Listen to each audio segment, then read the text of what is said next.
Сәлем достар, қалайсыздар? Мен бүгін роддомға жиналып жатқан қыз-келіншектер үшін пайдалы ақпарат айтқым келіп отыр. Ең бірінші осындай обзордан бастағым келіп отыр. Не міндетті түрде қажет, не қажет емес, осы видео арқылы өздеріңізге таба аласыздар. Ең бірінші маған осындай ұзын списоктегі бүкіл заттарды толығымен алдым. Вообще бір затты қалдырған жоқпын, негізінде барлық затты алдым. Оказывается, ол списокте просто так жаза береді екен ғой, просто для удобства ше. А на самом деле көп зат қажет болған жоқ. Қазір сол туралы сіздерге айтамын. Енді ішінде ең басты зат влажный салфетка деп айтылады. Оны обязательно міндетті түрде аласыздар. Керек болады. Көрсеңіздер, осындай мыло алдым. Андай твердый мыло алуға болады. Ондай да мыло болды менде екі-үшеуі. И мынаны да алдым мен деген. Мынаны ең басты жаңағы больницада көтені жууға болады. Бірақ көп пайдаланудың қажет жоқ. Жылы сумен жуған вообще дұрыс, на самом деле ше. Көрдіңіздер ма? 5 ай өтсе де мынандай ғана пайдаланғанмын. Но солай мен полный тұр. Так, ең бірінші мынау қажет болды бізге. Потом мынаны қосамыз қасына. Біреу обязательно болу қажет. Так, енді қазір көрсетем. Мынаны енді бізге подарка берді тоже деген, бірақ светильник ол обязательно қажет. Ең бірінші күннен бастап түнімен тұрасыздар ғой себебі. Так, енді келесі. Мынандай кремдердің сіздерге қаптаған түрлерін ұсынады. Жаңа неде де жазылып тұр, подгузник деген сияқты ше, пантенол, детский крем. Неде көп еді ғой. Міне. Қараңыздар.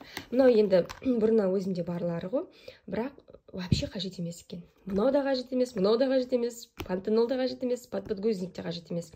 Баланың көтеніне тек қана мына қырқында майлайды ғой, май, сол сұйық май қажет болды. Қызарып кетсе де сол сұйық май құтқарады. Та бірдеңе болса да сол сұйық майды жағу арқылы сіздер кетіре аласыздар. Ал мыналар просто так, дәл осылай мен қалай алдым, дәл солай тұр. Мынаны вообще пайдаланған жоқпыз. Ал мынаны күйеуім мен шамалы қыстың уақытында босандым ғой, қыстан күзге, көктемге шығартамын. Сол кезде дала салқын болған кезде күйеуім қолына жағады. Сол қолындағы бүкіл трещинаны тез кетіреді, мына кремдерге қараған кезде, мына пантенол болғасын. Сол рахатын көрді, а так балаға вообще даже жақсан да жақпасан да бірдей. Так что бұндай заттарды алмасаңыздар болады. Вообще крем алмасаңыздар болады. Бұны алып тастаймын списоктен. Енді өздеріңіз қараңыздар, бірақ маған лично вообще көмектескен жоқ. Оның орнына сіздер мынаны алыңыздар. Бепантен. Бепантеннің преимуществосы өте көп. Шын айтайын. Менің қолым, мен көбінесе жаңағы рецепт түсіретін болғасын, лағман түсірген уақытта кейде болады, попадается қолыңа красный перец. Сол кезде осыны жаққан кезде бір 10 минуттан кейін қойдырып тастайды сразу. Потому что мен не істемедім. Қолымды жудым да, неше түрлі кремдерді мазь еттім да, бірақ мынадан асқан ешқандай көмек болған жоқ. Сол себепті кішкентай бірдеме болса, қызарып кетсе де жаңа сұйық майдан бөлек бепантен жағуға болады. 50 на 50 көмектеседі әйтеуір. Көрдіңіздер ма? Бұны мен енді от души пайдаландым, мынау кремдерге қараған кезде. Келесі масло детское массажное дейді.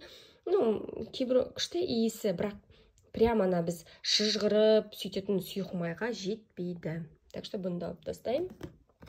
Келесі шампунь дейді. Балдарға негізінде шампуньның вообще қажеті жоқ деп ойлаймын.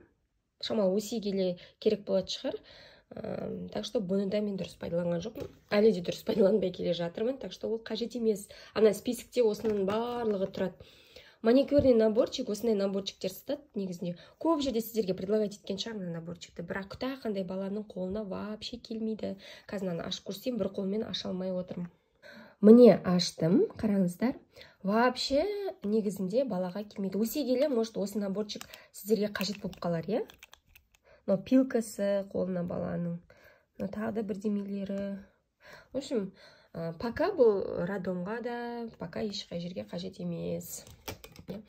Келесі аквамарис, ол кішкентай туылған балаға өте қажет. Бұны қазір мен сіздерге айтам. Осымен бірге айтқым келіп отыр. Так, келесі мынау енді спасение для матери. Біз үшін өте қажет, керекті зат. Бұны алып қойыңыздар. Өте үлкен көлемде алыңыз деп айтпай қойайын. Қымбат тұрады, осы тұрған өзінде 3000 тұрады. Бірақ күшті көмектеседі. Әсіресе әйел адамдарға. Даже баланы көтені қызарып кеткен кезде осыны жағуға болады. Мынау прям күшті. Мынау мен мынау сіздер өздеріңіз де пайдаланасыздар и балаға да пайдаланасыздар. Осы не керек заттар осылар. Так, келесі градусникті онсызда сіздерге береді. Мына сол берген градусник қой подаркіге. Мынаумен бірге подаркіге береді. Енді барлықтарын білетін шығарсыздар, иә. Мынау деген жаңа подгузник салып қоюға арнайы қорапша, күшті негізінде. Так, бірақ маған ұнаған жоқ. Мен электронный градусник сатып алдым. Бұлай тұра берсін. Так, болды. Ең басты заттар. Енді присыпка. Присыпка негізінде дәл туылған уақыттарда роддомға кезінде керек емес. Бірақ үйге шығасыздар, осыдан кейін 1-2 айдан кейін балада колик басталады ішінде. Сол кезде сіздер массаж жасайсыздар. Оны интернеттен қарап алсаңыздар болады, қалай жасау керектігін. Мен де жасап көрсете аламын видеомен. Егер қаласаңыздар, комментарий жазып кетіңіздер, коликтің массажы деп.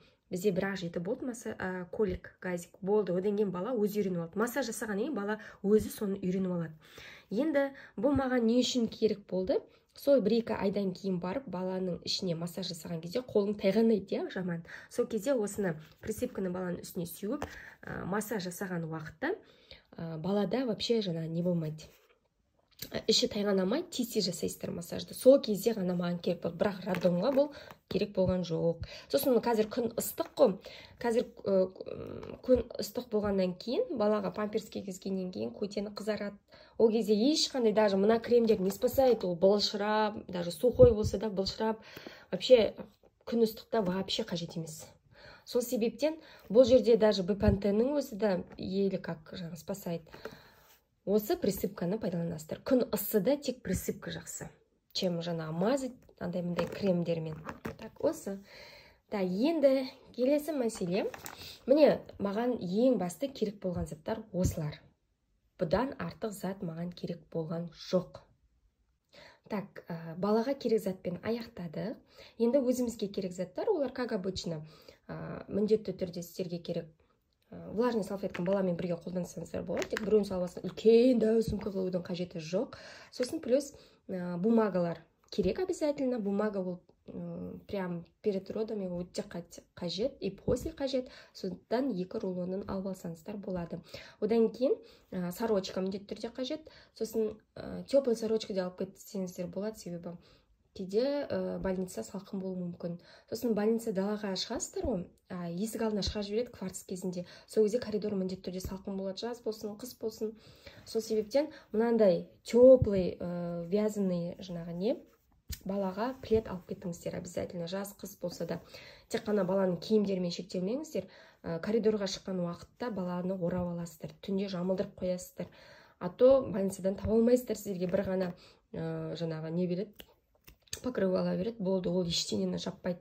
Аяғаннан өзіңіздің халатыңызды балаға жауып қоясыздар. Сол себептен мынаны міндетті түрде алыңыздар. Одан кейін, так, өздеріңізге обязательно женскийға, әйел адамға қажет заттардың барлығын аласыздар ғой енді. Ол жағын айтпай қойын. Келесі памперс однерка аласыздар міндетті түрде. Однерка ол вот туған баладан бастап кигізеді, ал налевка ол егерде бала 7 айлық болып туса, сол уақытта аласыздар. Ал былай тек қана однерканы алыңыздар. Мен даже двойка киген жоқпыз біздер. Сразу тройкаға көшіп кеттік. Однеркадан кейін тройкаға көшіп кеттік. Себебі подгузник үлкен болған сайын баланы көтені қызартпайды. Ал егер притек болатын болса, размер болатын болса, онда баланы көтені тез қызарады. Да, енді ең басты киімдерін білесіздер, киімді аямаңыздар, алыңыздар обязательно. 3 киімді, 4 киім жазама, оның барлығын алыңыздар. Так, енді самый необходимый заттар сіздерге керек. Ең бірінші помощь, ең бірінші күндері. Бала кейде акваплодный плодты суды ішіп қояды. Кей кезде насморк басталады енді бала дүниеге келгеннен кейін. Bir айдан кейін басталуы мүмкін, насморк деген. Ол болады. Сол кезде бізге ең басты көмек ол мына аквамарис. Сіздерге онсыз да жазып береді осы деген. Бұл тұзды су, ешқандай қатты әсері жоқ. Мұрнына сепкеннен кейін баланы жібіп, жаңа шыққан уақытта мынаумен сорып аласыздар. Но самый удобный зат. Вот өмірімдегі ең бірінші көрген удобный зат. Енді үлкен әжелеріміз, апаларымыз мұрнын аузына салып суырып алады ғой. Бірақ оған альтернатива мынандай пайда болды. Қараңыздар. мына жерде аузыңызға саласыз, мына жерге мұрнына тығып қоясыз да сорып аласыз. Мына жерге жинақталады. Жуу да оп-оңай, кранға тек ағызып тұрсаңыз өтіп кетеді. Мынаны бірінші алдым, осыны аптекада советовать еткен кезде. Бұл мұрнынан қысып тұрып тоже сорып алу, бірақ вообще көмектеспейді. Вообще даже сормайды. Сондықтан мынау ең басты қажет зат болып табылады. Мынау қасық дегендерді, көрдіңіздер ме, пока просто алып қойғаным ғой. Мынаны былай қысасыздар да, ішіне смесь салып, мына жерінде атып шығады, мына жерде жаңағы қасық тәріздес. Осыны ішіне смесь салып, бүйтіп қысқан кезде мына жерден атып шығады, сосын балаға бере қоясыздар. Бұны әлі пайдаланған жоқпын, бұл екеуінде. Бұл енді болашаққа, просто алып қойғаным ғой, қызығып. Так, енді тіс енді бастап жарайын деп жатыр бізге. Сонда кейде жылайды мазасызданып. Жылаған уақытта осыны сала қоям. Андай детский түрлері бар, бірақ оны пайдаланбаймын. Себебі мынау самый удобный. Видео обзор жасап атқан кезде Айокада келіп қалды, так что бірге обзор жасайтын боламыз. Мына бутылка неге алған қазір сіздерге түсіндіремін. Әзірге Айокада міне аузында мынандай бутылкасы бар өзінде. Енді қараңыздар, мыналар мен сіздерге қажет емес деп айттым. Мынаны алыңыздар, міндетті түрде щетка қажет, баланың өмірінде керек болады. Чем басқандай бар ғой, неше түрлісі қазір менің қолымда болмай тұр. Солардан көрі тек осы ең жаңағы балаға жақсы әсер етеді. Баланы успокаивать етеді. Так, мынаның барлығын түсіндіңіздер. Мамаға керек заттарды айттым, және балаға керек заттарды айттым. Киімдерден бөлек, пледтен бөлек, осындай балаға пленка қажет. Міндетті түрде баланы ауыстырған уақытта осымен ауыстырып аласыздар. Менде осындайдың 3 түрі бар. Қазіргі уақытта күн ысыда баланы подгузнигін шешіп қойып, осыған жатқызып қоям. Бала аунап осыда жатады. И бүлдірген уақытта өтпейді. Кейде айтады, осындайлар деген тесіліп қалады, тағы басқа ешқандай тесілмейді. Егер тесіліп қалса, тігіп жүрулеріңізге болады. Сосын машинкеде жуылады. Ең басты қолайлысы сол. Так, бұл бізге қажет заттар. Қажет еместер міне мыналар. Так, достар, кетеміз енді. Тек роддомға емес, еще плюс тағы да бала өскен сайын не қажет бізге соны айтқым келеді. Мен жақында Крохадан осыдан заказ берген болатынмын. Мамаға арналған сумка. Негізінде 2-3 ай бойы, 4 ай бойы сумкасыз жүрдік. Шын айтайын, сумка өте қатты қажет болды. Мен өзімде де андай дорба сияқты сумкаларым бар еді, соны пайдаландым. Бірақ мынандай асатын сумка өте қажет екен, себебі қолында бала болады. Сондықтан іліп алсаң, еще жеп жеңіл мынау деген. Қараңыздар. Еще открыткасын салып жіберген. Рахмет көп-көп. Мынау японский сумка. Бұның ең басты преимуществосы қандай? Ең басты, көрдіңіздер ме? Мен даже әлі дұрыс ашқан жоқпын. Мынандай кармашкалары бар. Бұл фольгадан жасалған кармашка. Мынаны салған уақытта, жылытып су салған кезде суытпай ұстап жүреді. Сіздер кез келген уақытта паркке, тағы басқа жерлерге шыққан кезде жылы суды алып бере қоясыздар. Сол міне ең басты преимуществосы осы деп ойлаймын. Одан кейін мынандай өзінде пленкасы бар екен. Жаңа мен сіздерге көрсеттім ғой 2 пленканы. Мынау өзінің сумканың арнайы пленкасы. Демек, сіздер мынаның ішіне пленка салудың қажеті жоқ. Өздеріңіз осыны пайдалана берсеңіздер болады. Кармашкасы не осындай. Еще плюс ішінде де кармашкасы бар екен. Так, бұл бастапқы. Ең бастапқы жаңағы керек кармашкасы. Келесі. Ең мына жерді ашып көрейік. Бір қолмен ыңғайсыз, бірақ барынша түсіндіруге тырысамын. Мына жерде осындай темір тұрады, екі жерге қатты ұстап тұратын. Міне, осындай үлкен, сіз не салсаңыз да бәрі сиятын, еще плюс компактный сумка болып шығады. Бұның ішіне не салу қажет, соның барлығын көрсетем. Ең бірінші, қай жерге бармасаңыздар да, даже больницаға барсаңыздар да, паркке шықсаңыздар, қонаққа кетсеңіздер де, ең бірінші керек бізге памперс. 2 штук памперсті салып қоясыздар. Міне, памперсіміз кетті. Келесі.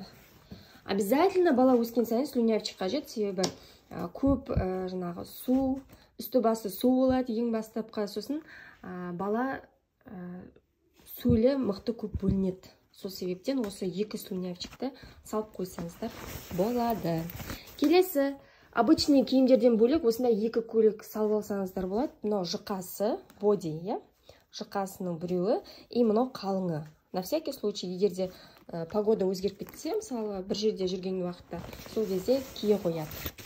Міне, бұл киімді шығармасаңыз болады, осылай салып қойыңыздар, осының ішіндегі затқа тиіспесеңіздер болады. Келесі, обязательно жүрген жерімізде бізге де балаға да керек, ол влажная салфетка, да, Айока?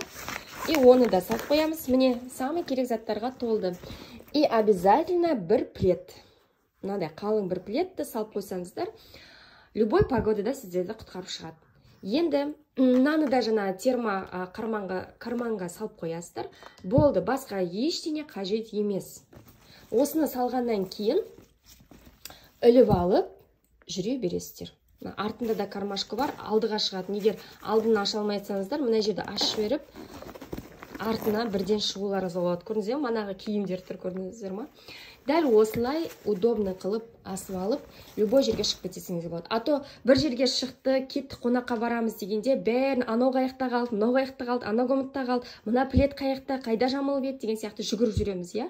Ал ол ондай болмас үшін барлығын осылай салып қойыңыздар, артық киімді оны кимейтіндей, иә? Үйде басқа киімдермен киіп жүреді онда бала. Сол себептен тек мынаны ұстайсыздар да шығып кетесіздер. Самый удобный.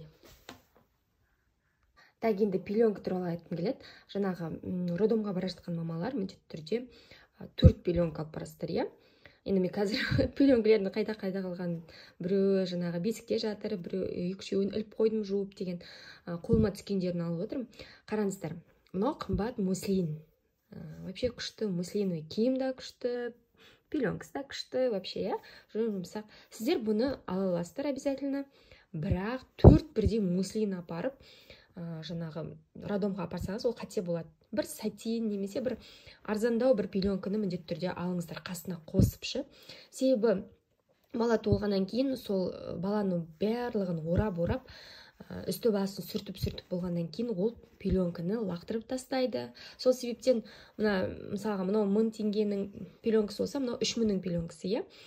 Бұстан босқа 3000-ға мысалы 12 мыңға пеленка алғаннан кейін бір пеленканы бостан босқа лақтырып тастайды. Сол себептен, если не жалко десеңіздер, ала беріңіздер. Бірақ менде мынақта бюджетный мамалар болғаннан кейін міндетті түрде біреуін жаңағы мықты нашар деп айтпай ақ қояйын, бірақ нормальный, бірақ арзандау пеленка ала салыңыздар. Оны лақтырып тастайды, сіздерге бермейді.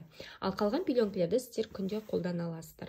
Вообще муслин деген күшті, жұмсақ, прям деген любой жерге қажет.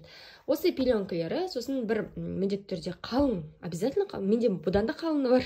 Мен роддомға мынаны алған жоқпын, розовый осы қап қалыны бар. Оны да шкафтан тауып алу керек. Мен негізі ескі киімдердің барлығын жинап тастағанмын. Енді қараңыздар. Осыны обязательно салып аласыздар балаға пеленкалермен. Киімге көшетін болсақ, міндетті түрде боди алыңыздар.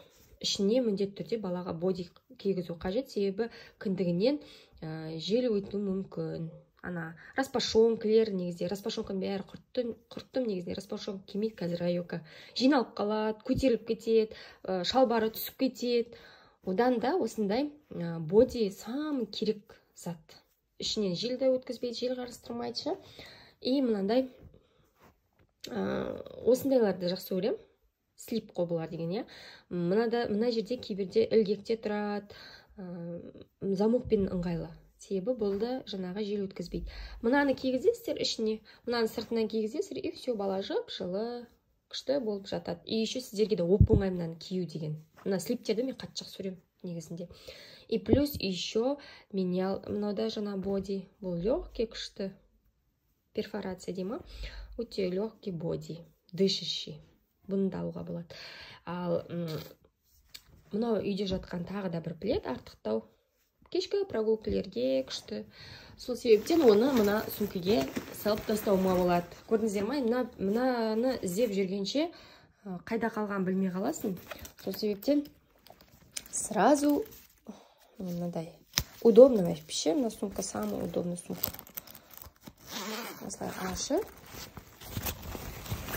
Көрдіңіздер ме? Тең жартысы пустой тұр. Ертең өскен сайын киім көбейеді. Анда барасың, мында барасың. Күшті. Не? Все, сумка дайын. бір жерге барам десеңіздер, тек өзіңіз дайындаласыз, и все, баланың заты уже дайын тұрады. Бір қолмен ыңғайсыз енді. Сумка ретінде осылай ұстауға болады, еще асынып алуымызға болады. Достар, сіздерге пайдалы болғанымыз үшін сіздерге үлкен рахмет айтқым келіп отыр. Және де егер де керек зат болса, өздеріңізге алып алыңыздар. Болашақ мамалар үшін және де бір-бірлеріңізге бөлісіңіздер. Ертең болашақ роддомға баратын мамалар болса, осы стористі немесе осы публикацияны бір-бірлеріңізге жіберулеріңізді сұраймын. Тағы да көптеген ақпараттармен бөлісетін болам. Колик газиктің массажын қалай жасайтын ең самый керек затты сіздермен тағы да бөлісетін боламын. Так что подписка жасаңыздар. Сіздерге рахмет. Достар, ақпарат пайдалы болса, лайк басып, комментарий қалдырыңыздар. Және де болашақ роддомға жиналып жатқан аналарға жіберіңіздер. Сіздермен болған Нұргүл. Келесі рубрикада кездескенше